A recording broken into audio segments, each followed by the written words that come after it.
welcome you to a brand new deep dive. Today, we are plunging into a topic, well, one that many of you might think you already get, semaglutide.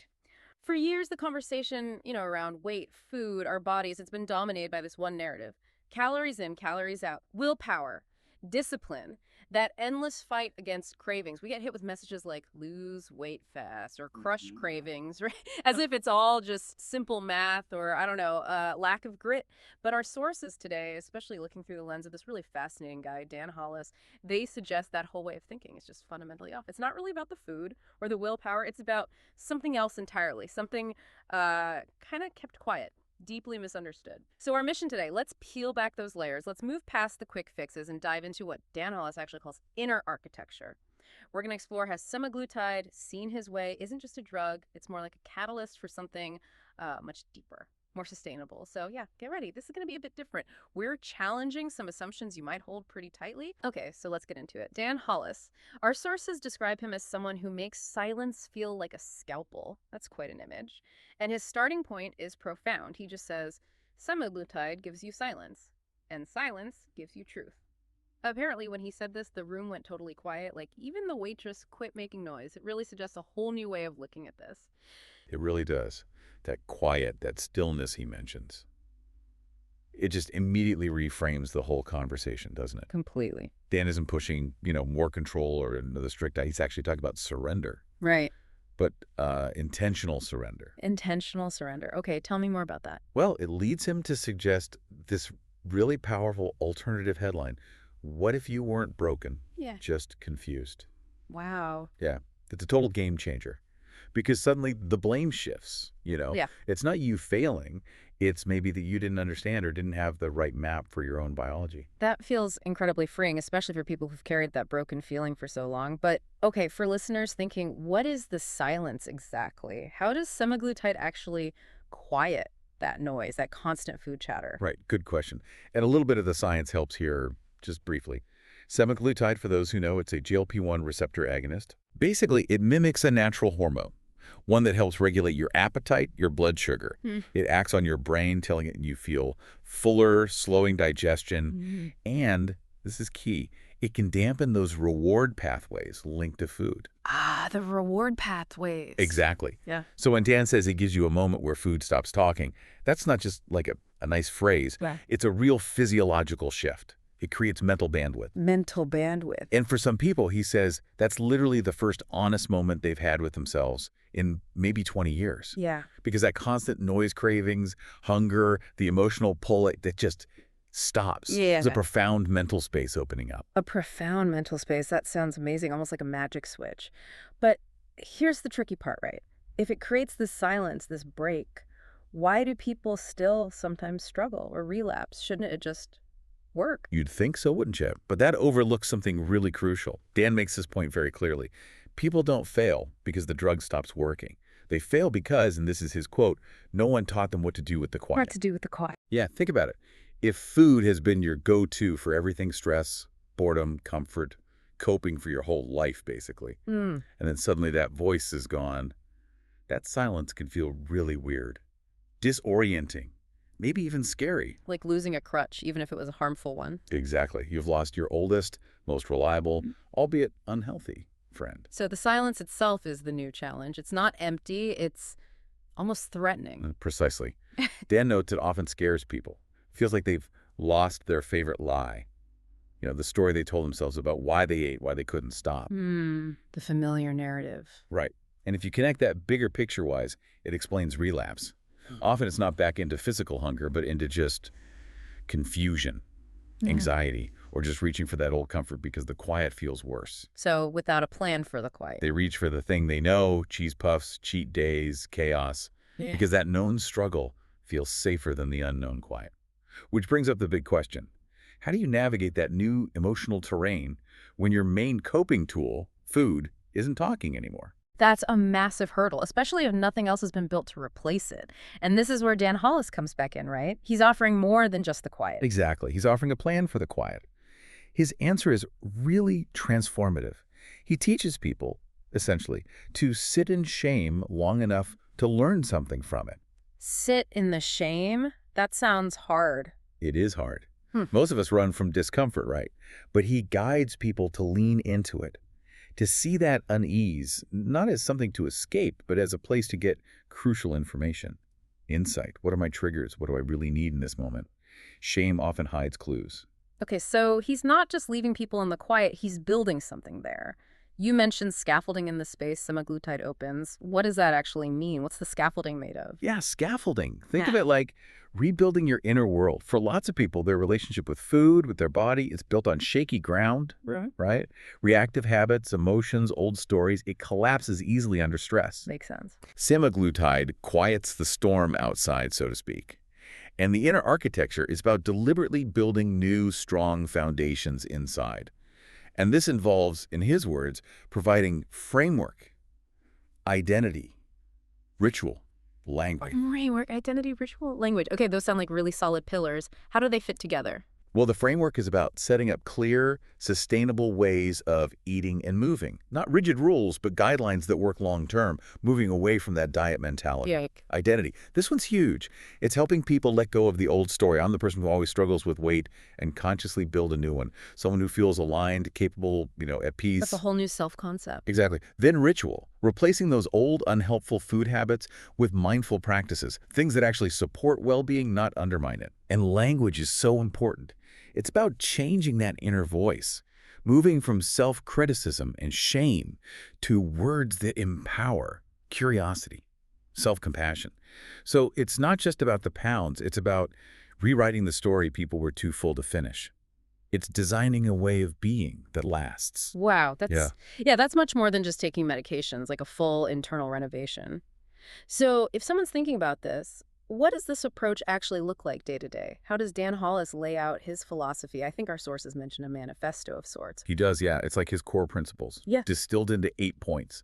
And they really, really challenge the standard way we think about weight loss and, well, just taking care of ourselves. It's a completely different map. Okay, let's walk through these. They seem key to understanding the depth here. What's the first one? The foundation. The first principle immediately reframes everything. This is not a drug journey. It's a human one. Most talk is about the drug itself like it's magic. Right, the quick fix idea. Exactly. But Dan sees semaglutide as a tool. A powerful one, yes. But it only really works if you understand what it's doing, how it's changing your brain's relationship with hunger, satisfaction, reward. The drug creates an opportunity, he says, but the real journey is learning to live in that new space. That's why he stresses support, education, and real human guidance. It's a tool for a human journey. Okay, that makes perfect sense. And it leads right into the next point, which I imagine resonates with anyone who's felt that awful self-blame after diets failed. Oh, absolutely. His second principle is bold. Willpower was never the problem. Think about how many times have you, or people you know, relied purely on willpower for weight loss only to feel completely defeated later. Countless times. Right. Dan just flat out says willpower alone is no match for our biology, our deep emotional patterns, those ingrained habits. Real success, he argues, comes from insight, structure, tools that meet your biology where it's at. It's about working with your body and brain, not constantly fighting them. That's such a relief to hear articulated. Okay, so if willpower isn't the enemy, what else are we up against? Well, that ties into principle number 3. This is emotional weight as much as it is physical weight. We don't just eat because we're physically hungry, do we? No, definitely not. We eat because we're anxious, lonely, bored, overstimulated, or undersupported. All those feelings become triggers. Semaglutide can help with the physical hunger, sure, but that emotional tie to food, it doesn't just vanish. So emotional recalibration is vital. You have to build new ways to handle those feelings, otherwise food just stays the default answer. Right, the drug quiets one part, but the emotional part still needs work. Okay, what about the speed of losing weight? Everyone wants fast results. And that's exactly what his fourth principle warns against. Fast weight loss without metabolic pacing is a trap. Losing weight too quickly can freak your body out. It thinks it's starving. Ah, the starvation mode idea. Yeah, and that can lead to a slower metabolism, losing muscle, which you really don't want, Right. and just worse results long term. Makes it harder to keep any weight off. So his focus is all on pacing, timing your nutrition, your habits, your progress, so it's sustainable. So your body adapts gradually, not defensively. It's about playing the long game for real health. The long game. Okay. And if this isn't just a drug journey, That implies the medication isn't forever. What happens then? Spot on. That's his fifth principle, and it's critical. The real work begins after the medication. For many, semaglutide isn't a lifelong thing. Right. So without a very clear, intentional plan for when you stop, those old patterns, the emotional triggers, even the food noise, they can all come rushing back. So from day one, his approach is about building habits that can live beyond the injections. Sustainable changes, coping skills, that inner architecture. It needs to be strong enough to stand on its own eventually. That's so different from just using it as a temporary fix. This whole approach feels very non-judgmental. Totally. Which brings us straight to number 6, which is just huge for empowerment. There is no shame here, only process. Right. He says it plainly. You are not broken. You're not lazy. You're not undisciplined. Wow. He frames the struggle as, look, you're navigating complex biology and a culture that honestly profits from keeping you confused and feeling bad about yourself. His job, he says, is to help you reset both your body and your expectations of yourself. It's about curiosity and compassion, not blame. Replacing shame with process. That's powerful. It also sounds less like getting orders and more like working together. Exactly, which is principle number 7. This is a conversation, not a prescription. Dan sees achieving well-being as building a relationship with food, with your body, and importantly, with the people guiding you. Right. It's not about just handing over a list of rules or diet plan. He offers a map, a guide, and a community. It's supportive, it's interactive, questions are good, insights are shared. You co-create the path, you don't just follow orders. A collaborative journey, not top-down instructions. Right. Okay. And for the person who feels like they've tried everything and failed, what's the final message? His 8th and final principle offers real hope, I think. You're not starting over, you're starting right. He gets it. He acknowledges how heavy past struggles feel, that fear of daring to hope again. That feeling of, here we go again. Exactly. But he explains that this approach uses tools that actually match how your body and brain work. This leads to alignment, not shame. It's about building that solid foundation that actually works for you, using science and emotional intelligence. So this time, it's not just another attempt. It's a genuine new beginning, built differently. You can really see how this is so much more than just a diet or a drug. It's doing that deeper work, really understanding yourself, your biology, and consciously building a new relationship with it all, a total shift. Okay, this deep dive really needs to touch on something else Dan Hollis talks about, something maybe even more transformative, how he views failure. Most of us see failure as, well, proof we messed up. We're weak, undisciplined. We try to avoid it. We do, don't we? And it's such a damaging way to look at it. Dan asks this crucial question. What if failure isn't the end? What if it's something else? He reframes it beautifully. He says, failure isn't the end. It's a message, a moment of feedback. Feedback. Yeah. And sometimes, he says, it's the most honest conversation you'll ever have with yourself. He sees a relapse, for instance, not as you betraying your goals, but maybe as your brain asking for the old familiar rhythm. Yeah. And just ignoring that pull. That, he warns, can lead to fracture. The whole new structure can just crumble. That's incredibly insightful. So a struggle isn't the drug failing or the person failing. It's a signal, a learning opportunity missed. Precisely. He points out most people aren't failing semaglutide. They're failing to prepare for what comes after it. No. Or failing to adjust the support when needed. So a setback is often just a sign that the support system, that inner architecture, needs a tweak, needs reinforcing. It's not a sign that the person is fundamentally flawed. It's a call to reevaluate, not to condemn yourself. Okay, but how do you actually do that? How do you look at a failure and not just spiral back into shame and giving up? He teaches people to treat these moments as sacred, but only if you approach them with curiosity instead of judgment. Curiosity, not judgment. Right. So instead of, what's wrong with me? You ask, okay, what is this moment trying to teach me? What support was missing? What trigger did I not anticipate? His statement, the shame isn't in failing. The shame is in pretending you were supposed to be perfect. That just lifts such a weight. It really does. Grace, he says, is built by how you respond to a stumble. Do you reach for blame, or do you reach for a better tool? It's about adapting, learning, refining, not quitting. So ultimately the question to ask is, what story am I telling myself about this failure? And is that story actually helping me become who I want to be? It's not about avoiding failure. It's about failing forward, using every setback to build more resilience, more understanding. Exactly. Failing forward, that's the path to lasting transformation. So wrapping this up, what if we really discover today, looking at Dan Hollis's perspective? I think if there's one big takeaway, it's his idea that maybe, just maybe, it was never about the food. Mhm.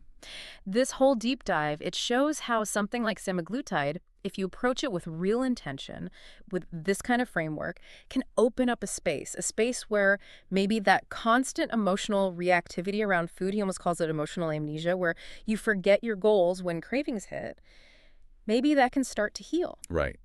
Allowing for that deeper, more sustainable change through building that solid inner architecture. Yeah. And this approach, it really challenges us, doesn't it? To look beyond just the surface symptoms and consider the whole complex system inside us. Mhm. It asks us to actually use those quiet moments the medication might provide, to learn from struggles with curiosity, like we said, not judgment, and to build a relationship with ourselves, mind, body, emotions that's truly aligned. It's Yeah. about understanding the why and then designing a life that supports real well-being. We really hope this deep dive has given you, our listener, a lot to chew on.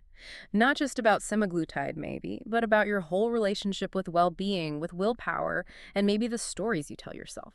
So reflecting on your own journey, maybe ask yourself, what story are you telling yourself? And what might you discover if the food really did stop talking for a moment? What might you hear in the quiet? Thank you so much for joining us on this deep dive. We look forward to exploring more fascinating topics with you next time.